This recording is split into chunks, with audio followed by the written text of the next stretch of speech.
அரணப்பட்டது இல்வாழ்க்கை அஃதும் பிறன் பழிப்பது இல்லாயின் நன்று. வணக்கம் நண்பர்களே.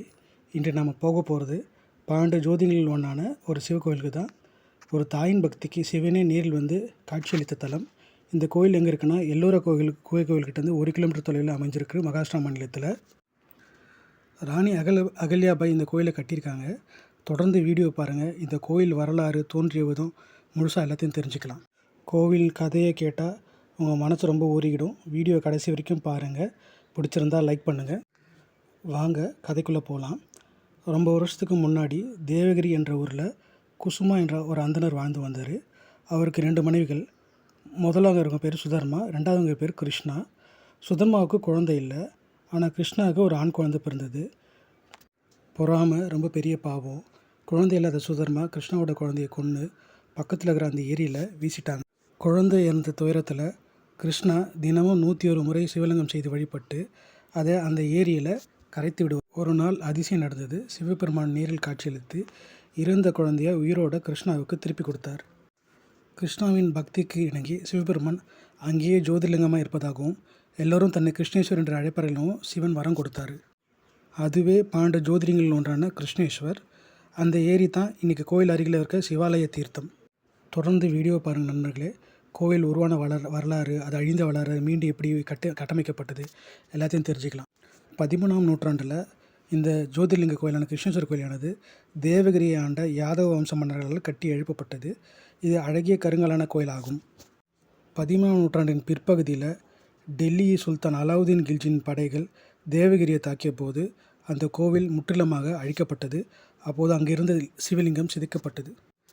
15ஆம் நூற்றாண்டில் விஜயநகர மன்னர்களால் இக்கோயில் புதுப்பிக்க முயற்சித்தார்கள். ஆனால் அந்த முயற்சி முழுமையாக வெற்றி பெறவில்லை.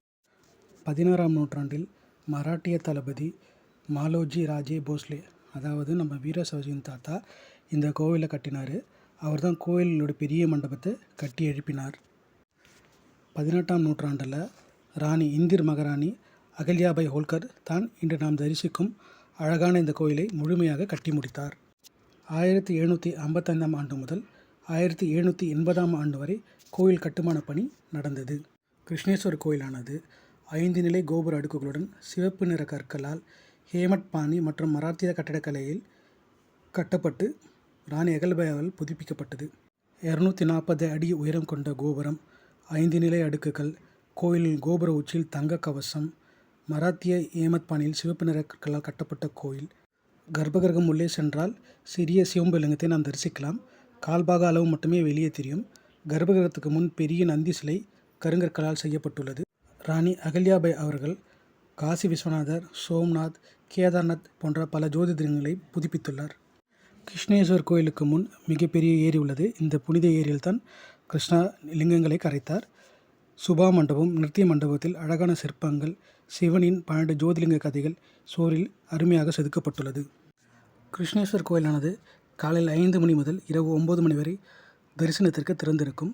பக்தர்கள் கிருஷ்ணேஸ்வரை தொட்டு வழிபட முடியும். ஆரத்தியானது காலை, மதியம் மற்றும் இரவு என்ற 3 வேளைகளில் நடைபெறுகிறது. ருத்ராபிஷேகம், லகுருத்ரம், மகாருத்ரம் போன்ற சிறப்பு பூஜைகள் சிவனுக்கு செய்யப்படுகிறது. திங்கட்கிழமை, கார்த்திகை, சிவராத்திரி மற்றும் பிரதோஷ நாட்களில் பக்தர்கள் கூட்டம் கோவிலில் நிரம்பி வழியும்.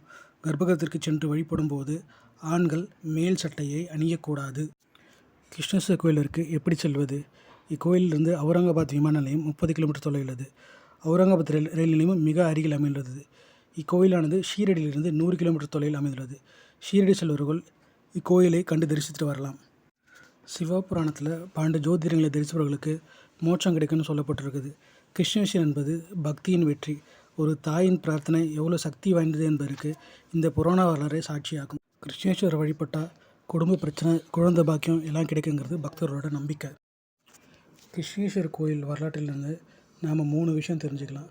1, பக்தி, பொறுமை, நம்பிக்கை. இது 3 இருந்தால் கடவுளோட அருள் கிடைக்கும்ட்டு. நீங்கள் கிருஷ்ணேஸ்வரை தரிச்சிருந்தால் உங்களோட அனுபவத்தை கமெண்ட்டில் பகிர்ந்துக்குங்க. கிருஷ்ணேஸ்வர் கோயிலுக்கு யாராவது போகிறத பிளான் பண்ணுறீங்கன்னா வீடியோ பார்த்து விஷயம் தெரிஞ்சுங்க. ஹரஹர மகாதேவான்னு சொல்லிட்டு கமெண்ட் பண்ணுங்கள். கிருஷ்ணேஸ்வரை தரிசிக்க நுழைவு கட்டணம் இல்லை. கேமரா, மொபைல் ஃபோன்லாம் உள்ள அலோடு இல்லை. நாமும் பக்தியுடன் இறைவனை வழிபட்டு வாழ்வில் எல்லா நலமும் வளமும் பெறுவோமாக. நன்றி, வணக்கம்.